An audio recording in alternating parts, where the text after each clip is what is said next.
Chapter 3, moving deeply into the now. Don't seek yourself in the mind. The mind itself is not dysfunctional. It is a wonderful tool. Dysfunction sets in when you seek yourself in it and mistake it for who you are.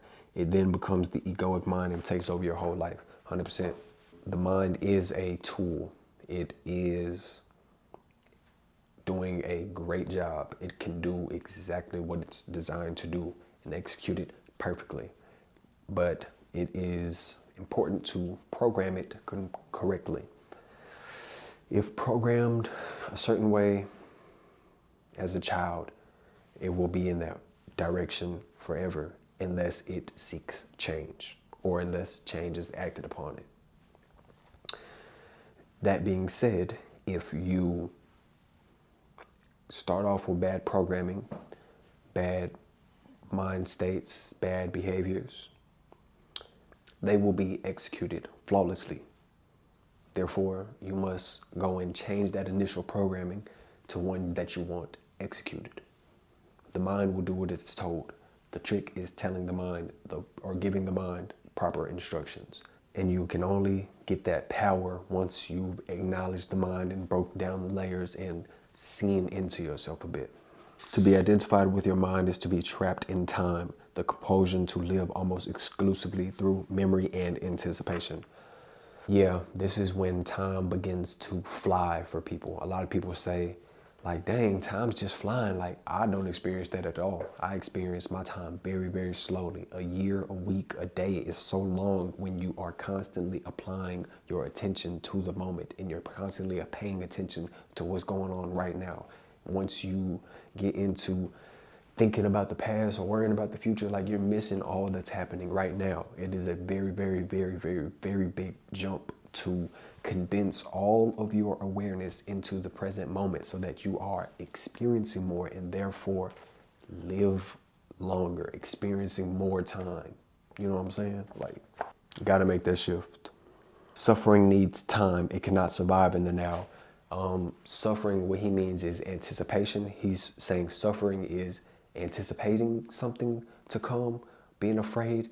Like, think of fear, like nothing's even really happened yet, but yet you're like, something may happen. That's anticipation, that's dopamine, that's your body producing chemicals based on thoughts. It's literally changing your physiology. Or thinking about the past. Dang, that happened. Like, oh man, I can't believe like that. Like, constantly thinking, like nagging, like being stuck on something or someone, like something that happened in the past. Like, it saps all of your attention. Literally, you have a health bar of attention. Let's say you have a bar of attention. Okay, let's say that this bar represents all of your attention. This is max level attention. If you use this much thinking about the past, the future, what can happen, you only have this much left. This is where mistakes come from. You not paying attention. You not giving your full awareness to what's happening right now, because a chunk of it is sapped away through anticipation or past thinking. This is not an easy thing to do. Dabbling with the mind takes a lot of energy. Okay, it gives a good example of something they call psychological time versus clock time. Psychological time being association with anticipating the future or thinking about a memory in the past, versus clock time, which is, I'm aware that, let's just say there's 24 hours in the day. You still use the clock time, but you're experiencing the now. You're going, oh, okay, that date will come one day. You use calendars, timers, clocks, you feel me? That is using time as it was intended, as a measurement, rather than as an association with past, present, future, whatever. Good example, suggest you read that. Oh yeah, okay. Another method for getting yourself into the present moment and stopping yourself from thinking about the past and the future is to use your senses. I'm gonna read this section that they have. Use your senses fully. Be where you are. Look around. Just look. Don't interpret. See the lights. shades, colors, textures. Be aware of the silent presence of each thing. Be aware of the space that allows everything to be. Listen to the sounds. Don't. Okay, you get the gist. Like, use your senses to put yourself here. What you're hearing. If you be quiet, you'll probably hear something extra. You might smell something extra because you're now paying attention to it. You're now diverting your energy, your awareness to what's going on. If you're not paying attention to it, it does not get experienced. Feel your left foot, your left big toe. Wiggle it. Up, down, up, down. You know what I'm saying? Feel your body. Great method, 100% recommend that one. It's gonna say like sassy words like quantum leap in the evolution of consciousness, like all these like new age terms. Like I say, just like try not to cringe on it. Just kind of like pick out the useful information, and if you're not really digging those words, just kind of look past them shits, you know.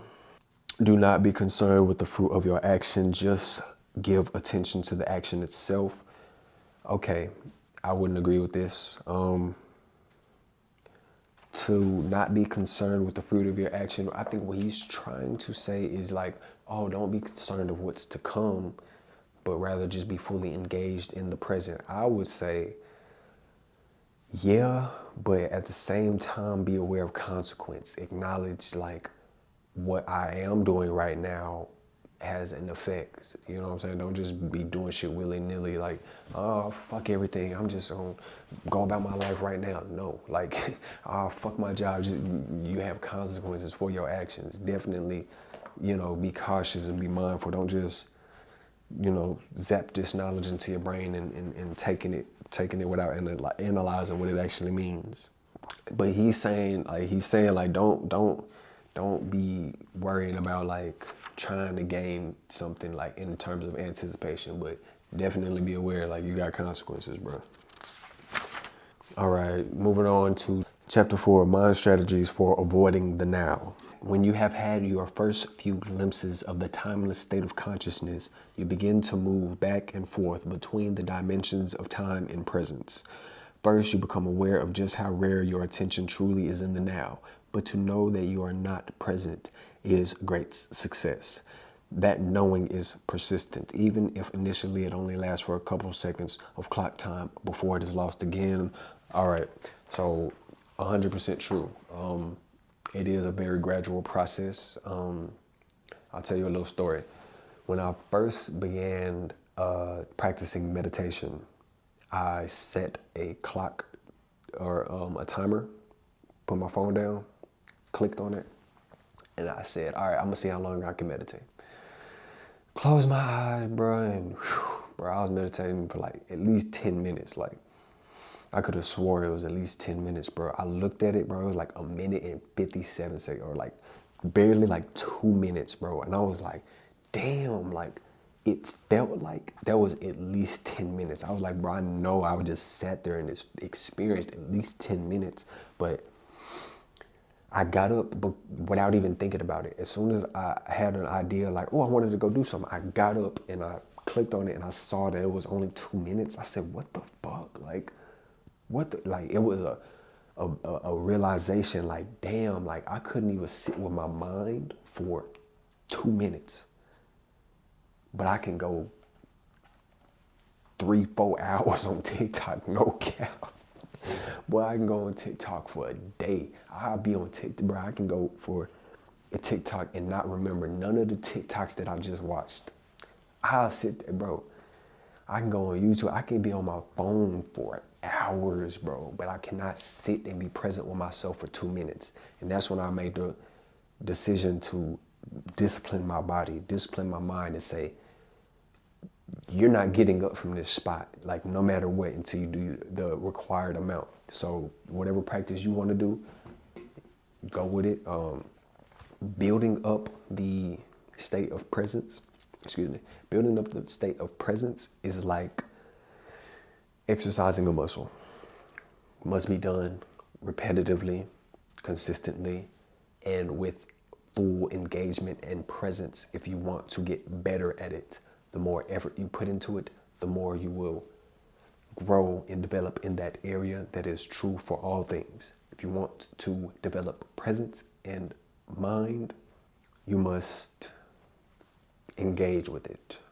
Meditation, some other practice that you may develop, there's not just one correct way to go about it.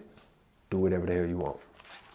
If you cannot be present even in normal circumstances, such as when you are sitting alone in a room, walking in the woods, or listening to someone, then you certainly won't be able to stay conscious when something goes wrong or you are faced with difficult people or situations with loss or threat of loss.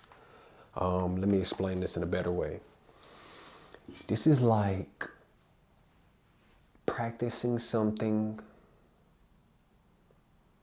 and then on the day that everything is supposed to go down, your body just fucking freezes. You can't perform how you were performing. Maybe the boxer did all this training and he felt really good going into the fight, and he got in there and got fucking obliterated. That is similar to what he's trying to say here. The state of presence is easy. It's easy when you're doing everything under calm circumstances, under no pressure. But once volatility is introduced, you will find that your system will revert back to what it's most comfortable with. It's just facts. This is why you can't instantly change your subconscious programming in the middle of battle. You know, like, I mean, hey, maybe you're Goku or something like that, but you know, most of us are not living like that. It's very, very, very extremely difficult to do, and it's a process. First, you start off by yourself in the dark, sitting down. Then you're able to walk. Then you're able to run. Then you're able to talk. Then you're able to, it's just like anything else. You got to go through the process of change and development. Speaks a lot just about observations, going to give you a lot of those things. It says, unhappiness spreads more easily than a physical disease. Through the law of resonance, it triggers and feeds latent negativity in others unless they are immune. That is highly conscious. So unless you're a super duper highly conscious person, let me take the woo out of that shit. Unless you are an acknowledgement of it, unless you know about it already, it's gonna affect you. Unless that person just rejects it completely or is aware of it, that's the only time that resonance wouldn't occur. To be highly conscious is to just be aware, to just be acknowledging of it. I already know about that shit, so I can't be affected by it because I'm greater than it. I'm known of it. The person that doesn't know about it, they might be triggered. They might just, you know what I'm saying? It just happens. It just happens. Wherever you are, be there totally.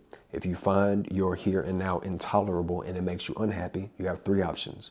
Remove yourself from the situation, change it, or accept it totally. 100% great practice to adapt. You can remove yourself instead of fucking being mad and, man, fuck this shit. You can remove yourself, leave, go. Like, what the fuck's stopping you?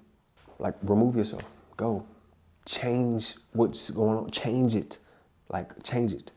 And if you don't have the ability to leave or change anything, say you don't have the power, say you have to go to school, say you don't have any say-so. Let's say you don't have any say-so and you can't do anything about it, then you just accept it. Because you stressing and worrying about it will not change and it cannot remove you. Therefore, accept it. This is the way to keep yourself at peace and reduce just mental turmoil. You need your energy for dealing with what it is that you're dealing with, so we might as well accept it. Any action is often better than no action, especially if you have been stuck in an unhappy situation for a long time. I'm not going to speak on that one. You're going to have to decide what is best for you in your life. If it is a mistake, at least you learn something, in which case it is no longer a mistake. Definitely believe in that. You should always be trying to learn through all and every circumstance that happens to you in your life. You should be processing, analyzing, growing from what you are experiencing. Stress is caused by being here but wanting to be there, or being present but wanting to be in the future.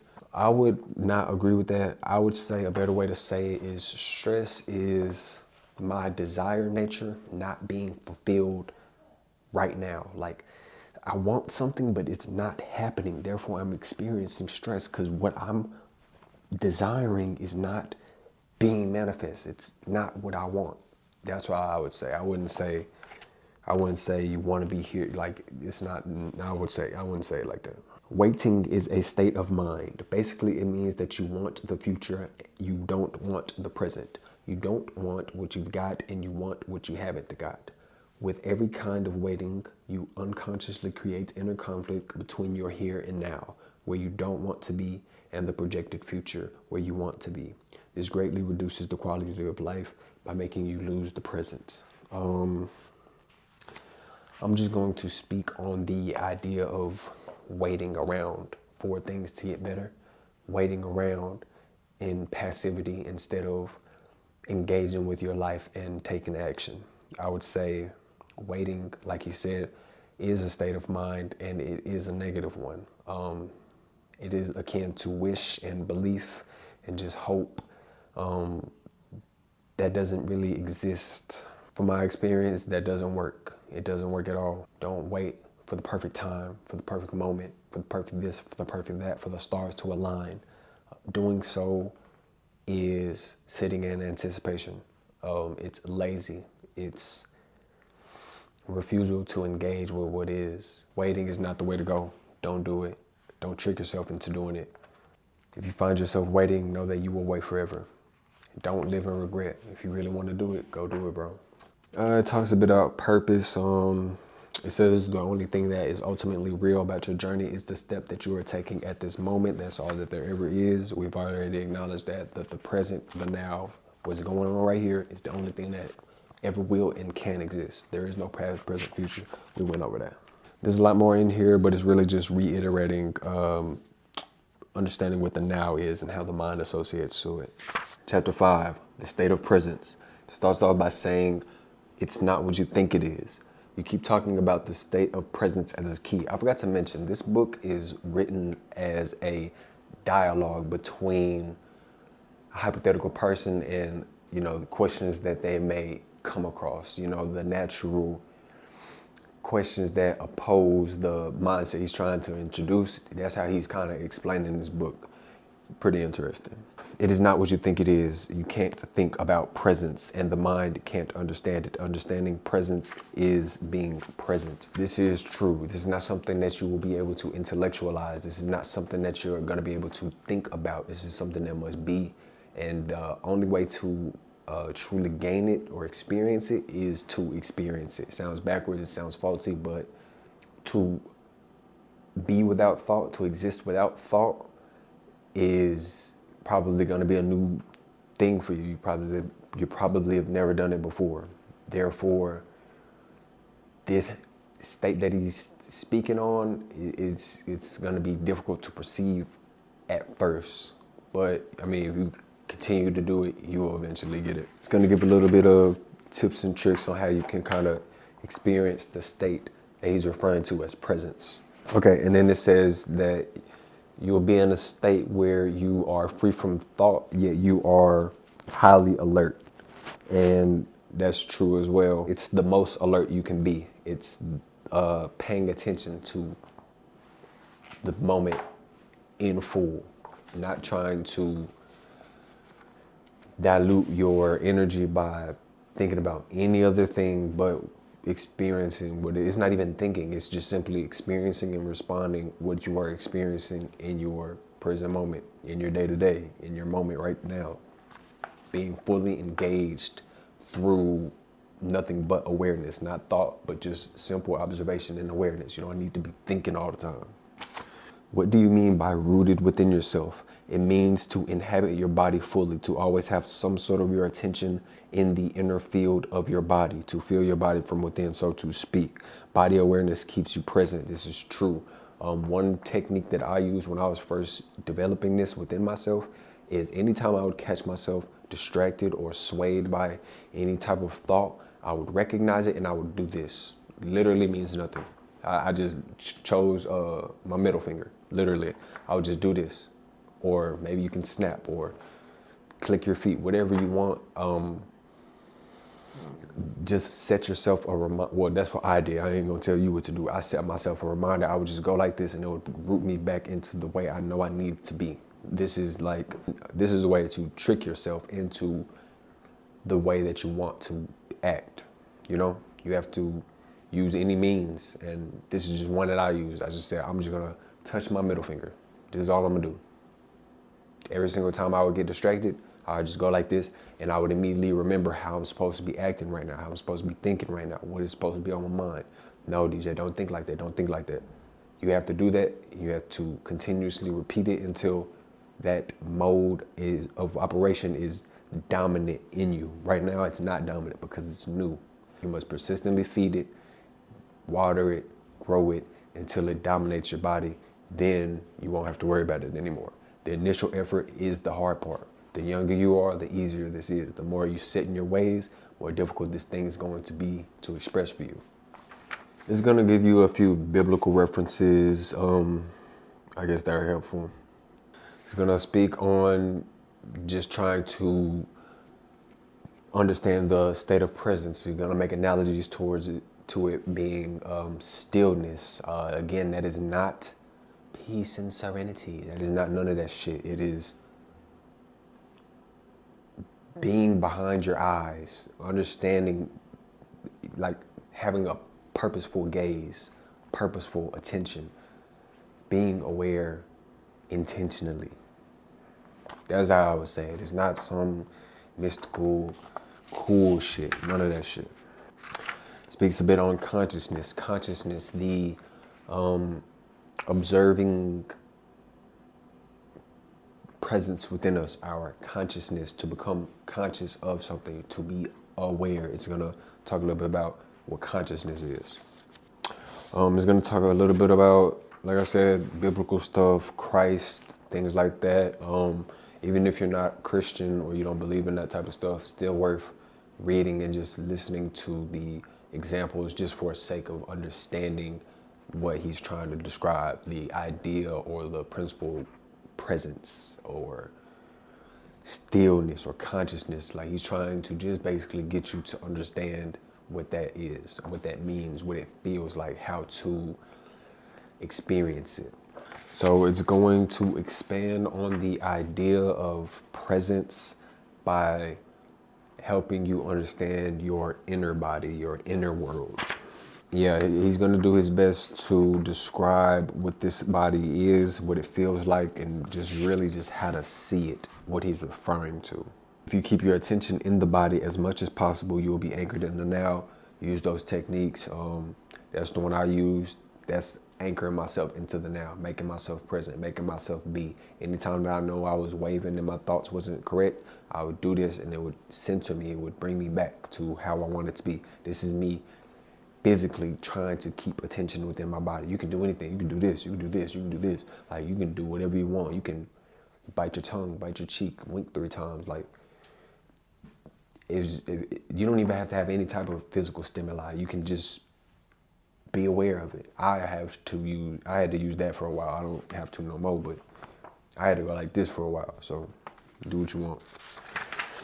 It's going to speak more about feelings, forgiveness, things like that. Definitely recommend reading those. Okay, he claims that doing this slows down the aging process. I will speak to this to some degree. It is true. Let's try and make it scientific. Let's try and make it less woo-wah. Let's try and think about it logically. If you spend your time worrying, in angst, being anxious, being fearful, being angry, we know this. We can scientifically prove that these emotions produce certain chemicals within the body. These doing so ages us or causes us to burn out quicker. So it's not that, oh, I'm achieving this thing and I'm gonna be able to live longer. It's more so I'm stopping the destructive tendencies of my body. I'm stopping my body from destroying itself. Therefore, I'm going to be able to live longer. So it's not saying like, if you gain this, you're going to be able to live a long time. No, it's not saying that shit at all.